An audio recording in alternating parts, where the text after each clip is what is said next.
parler du coup de tout ce que j'ai reçu et acheté ce mois-ci. Je commence avec la fin du mois d'avril, puisque quand j'avais tourné mon book haul, en fait, je ne pensais pas que j'allais en recevoir encore un petit peu, mais si. Donc à la fin d'avril, j'ai reçu Mia Haut les mains, peau de bovin, donc on est sur une BD jeunesse et je vous avoue qu'à la base je l'ai demandé dans la masse critique Babelio juste parce que le titre s'appelle Mia et que c'est le nom d'une de mes nièces. Donc voilà, c'est une petite BD jeunesse, j'en sais pas trop plus, mais bon, vous verrez normalement dans le guide lecture correspondant. J'attendais évidemment avec grande impatience la sortie de Accomplice to the Villain, du coup le tome 3 de Assistant to the Villain, cette magnifique édition comme vous pouvez le voir, hyper shiny, qui brille, on est tout content. Je l'ai pas encore lu, mais je vous avoue que j'ai très hâte. On est sur une cozy fantasy. On est sur une jeune fille qui, à la base, dans le tome 1, a perdu son emploi et on est dans une espèce de médiéval, mais vraiment très conte. Et donc, jusqu'au moment où, dans la forêt, elle va se retrouver en face du vilain et le vilain va lui proposer un emploi, vu qu'elle, visiblement, elle en cherche un. Il a besoin d'une assistante et donc c'est ce qui va se passer. Elle va devenir, en gros, la RH du château du vilain, avec tous les employés et tout ça. Et on a une petite romance qui se tisse, mais alors... assez slow burn, on va pas se mentir. Et voilà, donc j'ai très hâte de poursuivre avec ce petit homme là. Et maintenant, j'attaque bel et bien avec les arrivées qui sont arrivées en mai. Donc j'ai reçu Magnus of Librairie, le tome 9. On est sur un manga. Je vous avoue que je commence un petit peu à m'essouffler au niveau de cette série. À la base, on est sur l'histoire de ce jeune garçon qui fait partie d'un tout petit village et il est discriminé puisqu'il fait partie d'une certaine race, je sais plus c'est quelle race exactement, et que dans ce monde-là, il y a un mélange de plein de races, mais il y a des races qui se considèrent supérieures, d'autres inférieures, bref, tout un truc. Et on a tout un délire autour du savoir et des livres et de la librairie centrale qui est en gros l'institut de recherche, l'endroit le plus important, la bibliothèque. Et donc on a ce jeune garçon qui adore lire et qui s'introduit clandestinement dans la bibliothèque de son village, puisque lui, vu qu'il est d'une certaine race, le bibliothécaire ne veut pas qu'il rentre jusqu'au jour où justement on va avoir des lacunas, c'est comme ça que ça s'appelle, les bibliothécaires de la bibliothèque centrale, qui vont débarquer dans ce village et qui vont se rendre compte en fait de la discrimination et ils vont embarquer ce jeune homme pour qu'il devienne un apprenti Akuna, je crois que c'est ça le terme. Bref, c'est super intéressant parce qu'on parle évidemment de la passion des livres, de toute l'industrie aussi qu'il y a autour du commerce, de la reliure, Enfin bref, on parle de plein de choses, c'est hyper intéressant. Dans les derniers tomes, on a vu aussi énormément au niveau de la censure et de toutes les idéologies, comment faire passer les idées politiques et tout, Enfin bref, il y avait plein de sujets hyper intéressants, mais là je vous avoue que dans ce thème-là, et même dans le tome d'avant, j'ai un peu peur que ça tourne un peu en rond et que ça me manque un peu. Au début, c'était vraiment bon enfant et on découvrait plein de choses avec le jeune garçon, on découvrait l'univers. Et dans les derniers tomes, on avait un peu plus, comme je disais, de censure, de politique, tout ça, donc c'était intéressant. Mais là, dans les deux derniers, j'avais trouvé qu'on avait un petit coup de mou, donc hâte de voir si ça va un peu mieux dans la série ou pas. J'ai aussi commandé Sémantique Erreur, le tome 1 en webtoon, parce qu'il existe en roman, mais moi j'avais envie d'essayer la version graphique pour voir. On est sur une romance MM entre un garçon, je sais plus son nom, Sang-woo, voilà, qui est étudiant en informatique, mais lui il est strict, méthodique. Je crois qu'on est un peu au niveau du spectre de l'autisme parce qu'il a vraiment des habitudes ancrées et quand ça ne va pas avec ses habitudes, ça ne fonctionne pas en fait. Tout son système dégringole.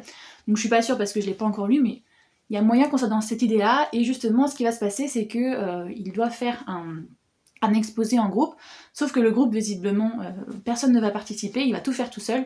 Et donc il va décider d'assumer le fait qu'il est tout fait tout seul.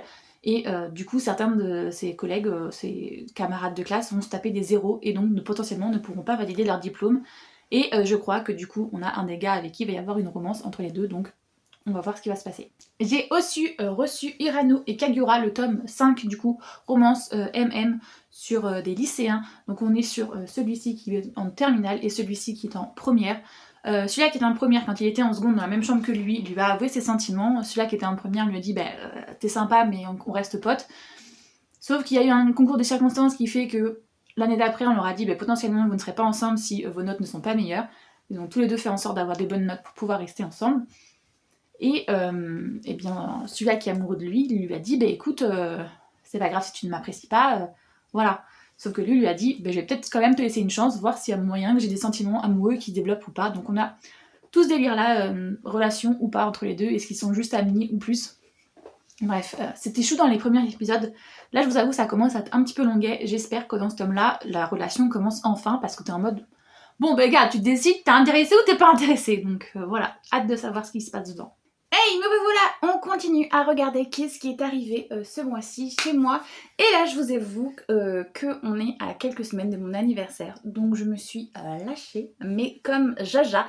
Je vais vous montrer tout ce que j'ai acheté au boulot. Et il y a un service presse parmi tout, mais voilà. Je commence avec une nouvelle sortie de chez Calix. Oh là là, mon accent en anglais, vous allez prendre cher au niveau de vos oreilles. For Warm the Bell Toes. Donc on est sur un nouveau Calix, comme je vous ai dit, qui m'envoie énormément une vibe à la Assistant to the Villain. On est sur une fille, on lui avait promis les enfers, et c'est avec joie qu'elle va s'y rendre. Donc si j'ai bien compris, en fait, elle va devenir assistante dans les enfers avec des démons et tout ça, bref.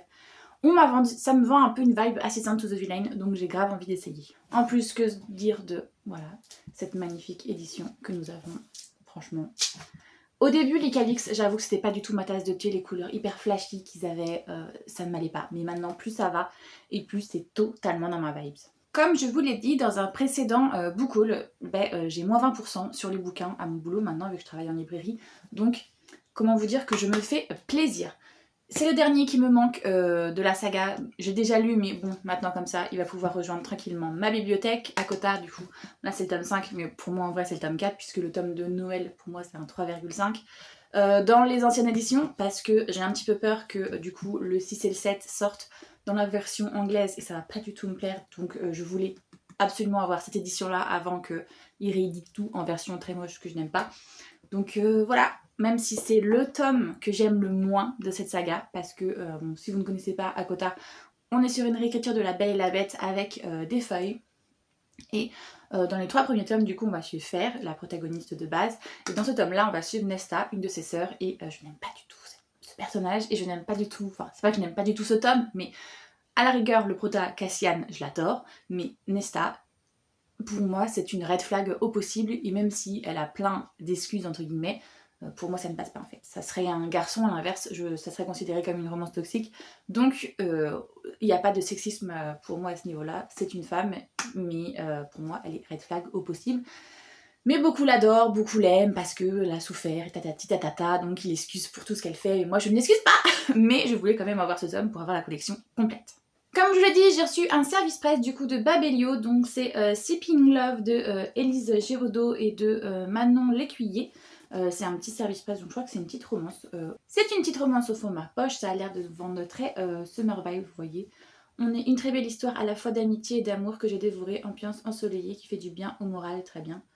N'importe quand, n'importe où, nous sommes faits pour être ensemble. Moi franchement, ça me vend... Voilà. Ça pas très... En plus, il est pas très long, il fait même pas 300 pages. Je pense que je vais pouvoir le lire assez rapidement, justement.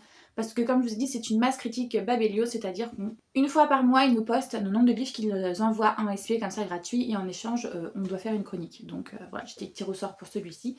Et, eh bien, comme ça, je vais pouvoir le lire et faire une chronique. Est-ce que les craquages vont continuer? Bah bien sûr, je ne me suis pas arrêtée. Donc je continue ma collection. J'ai revendu du coup les brochets classiques pour petit à petit me racheter les collectors. Donc voilà, j'ai fini. J'ai les 2 derniers, le 2 et le 3 pour avoir les Hunger Games en super belle édition. Comme ça, et oui, on est une petite pie par moment quand il s'agit de nos livres. Donc est-ce que j'ai vraiment besoin de vous parler de Hunger Games? Je ne crois pas, surtout que le film sur Amit va sûrement sortir, je crois que c'est en fin d'année qu'il sort ou au début de l'année prochaine, bref. Incessamment sous peu, Hunger Games, dystopie, classique, Katniss, Pita, tout ça, je pense que vous connaissez. Et donc comme je dis, je profite de mes réductions pour continuer mes sagas. Tadam! Donc le trône de verre, j'ai déjà du coup le trône de verre et la couronne. Donc je me suis prise la lame de l'assassineuse, du coup c'est le tome 0. Comme je dis, j'ai déjà le tome 1 et le tome 2. J'ai continué avec du coup l'héritière de feu. Par contre je suis un peu dégoûtée parce qu'il est arrivé abîmé, mais bon, c'est comme ça. Et du coup, je continue aussi avec La Reine des Ombres, du coup, qui vient d'arriver. Et le prochain tome, il arrivera au mois de juin. Du coup, il va arriver pile le mois de mon anniversaire. Donc celui-là, je pourrai l'acheter et directement l'écouter. Parce que ceux-là, en fait, et même ceux que vous avez vus juste avant, que ce soit les Hunger Games ou que ce soit Akota, ils sont déjà lus, en fait. Donc là, j'ai acheté des livres parce que je les avais écoutés en audio. Donc je les achète en livre pour les avoir dans ma bibliothèque. Mais ceux-là, du coup, ils ne rentrent pas dans ma palle. Ça aussi, c'est pas mal. C'est que le book haul de ce mois-ci, j'ai l'impression qu'il n'y a pas grand chose qui va rentrer dans ma palle. La plupart des choses vont directement aller dans ma bibliothèque Donc c'est plutôt chouette. Et je vous reprends pour clôturer ce book haul, puisqu'en fait je n'ai pas reçu grand chose et les restes qui vont arriver va arriver le mois prochain. Donc j'ai acheté La Servante de l'Empereur, le tome 6. Donc là on est sur un manga un petit peu comme le carnet de l'apothicaire, à moitié historique, à moitié avec des complots et tout ça et tout ça. Donc voilà, petit tome 6 que j'ai hâte de lire.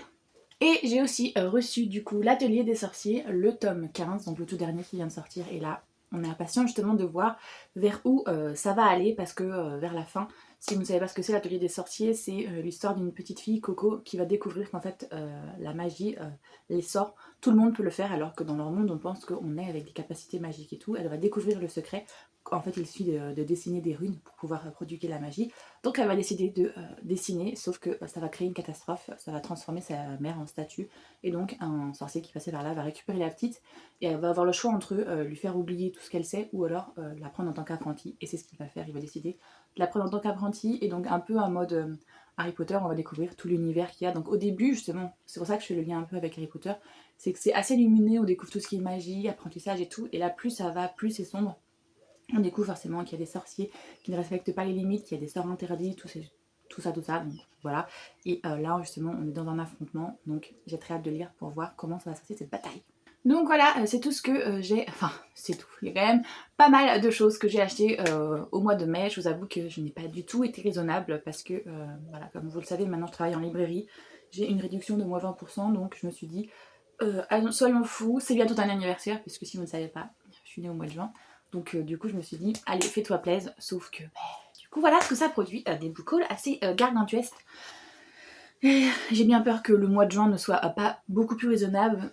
Quoique, en fait, là ce qui m'a mis beaucoup dans la sauce, c'est que j'ai pris pas mal de collector justement pour combler le fait qu'il m'en manquait dans certaines collections, parce que certains livres je les écoute qu'en audio, donc du coup je les ai pas dans ma bibliothèque. Donc là justement j'avais un petit peu continué ma collection, mais le mois prochain c'est plus des sorties manga, donc il y a moyen qu'il y en ait quasiment autant, mais que quand même la note soit un petit peu moins chère. J'espère que cette vidéo vous a plu. N'hésitez pas à liker la vidéo, ça aide énormément pour le référencement évidemment.